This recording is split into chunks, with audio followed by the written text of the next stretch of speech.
Have you ever been in a project and your chords felt broken, boring, or sus? Don't worry, my friend, because you're in the right place. In this video, I'm going to show you 4 easy ways to make better chord progressions. Our first way is a term called orchestration. Take a listen to this piano chord. Now listen to it orchestrated for different instruments. So traditionally, orchestration is the term for adapting music from one instrument to another, and this would be generally piano to a full orchestra. However, this technique can be applied to most genres, and I'm going to show you how to do it in your DAW. Take a key or synth track that has all the chords in it and mute all the notes. In Ableton, you can use Command or Control-0. Then copy the pattern over to other tracks. The sound selection for each track's pretty important. You're going to want to find an instrument that works well with the range of the note, but essentially you're going to activate one note of the chord for each track. So for this bottom one, I'll create like a bass layer and find a bass synth that will work nicely. And then for the middle layer, activate the middle note and rinse and repeat for the other note. This is a great time to get creative and change the rhythm, transpose the pitches. Essentially, you can create little melodies, but remember, you don't want to be too distracting because this is playing the harmonic role and there's probably another melody in your track already. I've applied this technique to a track in FL Studio. The intro chords are being played by this Triton Extreme instance with this Wavetable EP preset.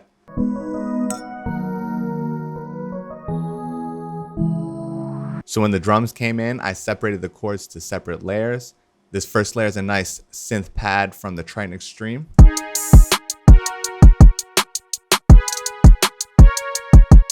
The second layer is also from the Triton Extreme. This thing has tons of presets. It's like the OG Omnisphere.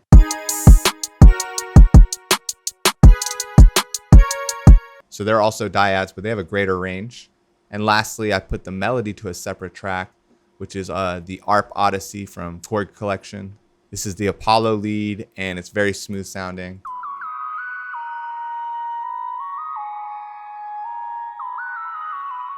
So next time you have a chord progression on one instrument, try separating it to a few different instruments in a different section. That'll create a nice energy change for a B section.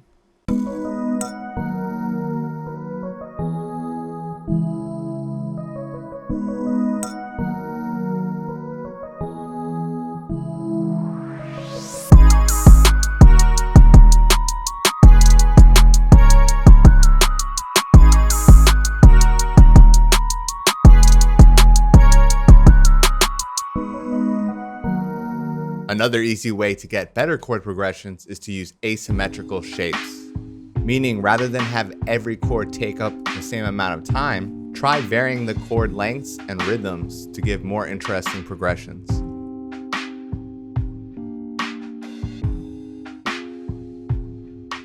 In this example I've made here, we've got 4 chords and they're evenly spaced every 2 beats. Let's listen to it.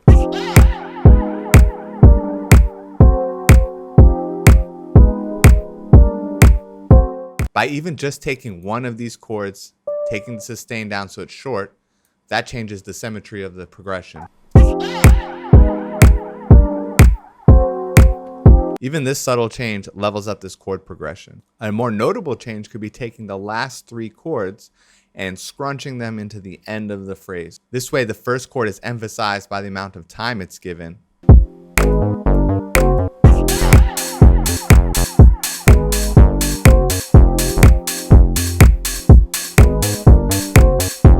Next up, we have Rootless Voicings. By simply omitting the root note of your chord, you instantly open up real estate for your bass. This will sound musical and also make your mix down easier. Here's a track I just started that could definitely use some rootless voicings.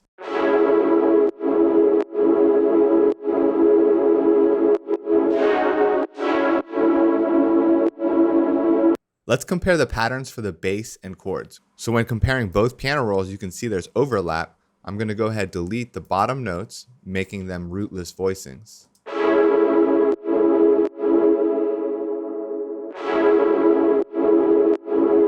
Now let's hear it with the bass so you can get some reference. This is just the 808 and the chords.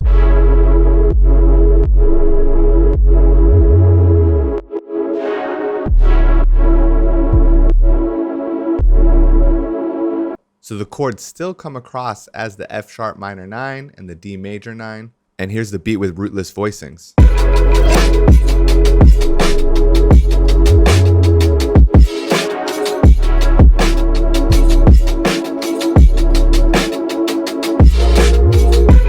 You can barely tell a difference, and it's an easier job mixing the rootless voicings. So again, an easy way to level up your chords is to omit the root so your bass can shine. Also, all these drum sounds are on Splice. I'll have a link to the collection in the description.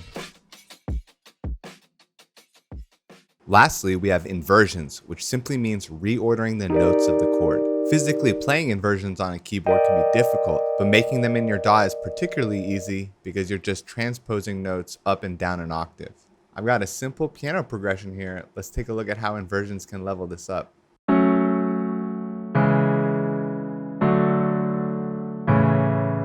So one use of inversions is to reduce the movement between the notes. So if I take this bottom note and use shift arrow key up, in Ableton that'll move an octave up. All DAWs have a shortcut to move octaves. The movement of that is a little more subtle than this dramatic. Try taking this up as well.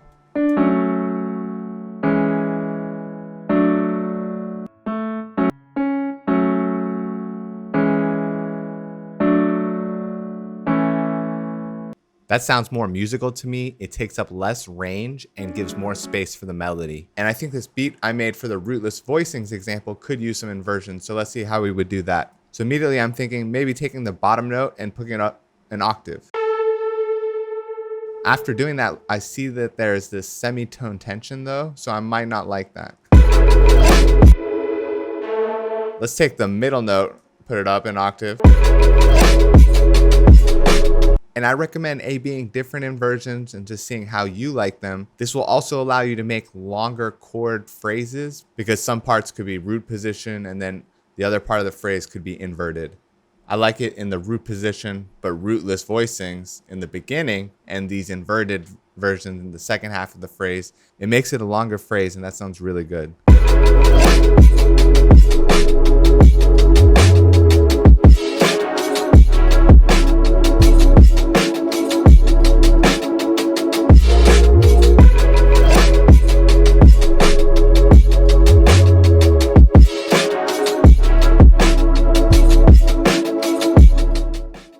So those were 4 easy ways to make better chord progressions. Thanks for watching to the end, y'all. I hope you thought the video was helpful and feel inspired to use these techniques in your own tracks. Let us know in the comments if you have any other tips to make better chord progressions. If you want to check out Korg Collection 3, we'll have the link in the description, as well as all the sounds I used. Those will be in a collection as well. Be sure to like, subscribe, all the usual. Stay creative. Until next time, y'all. Later.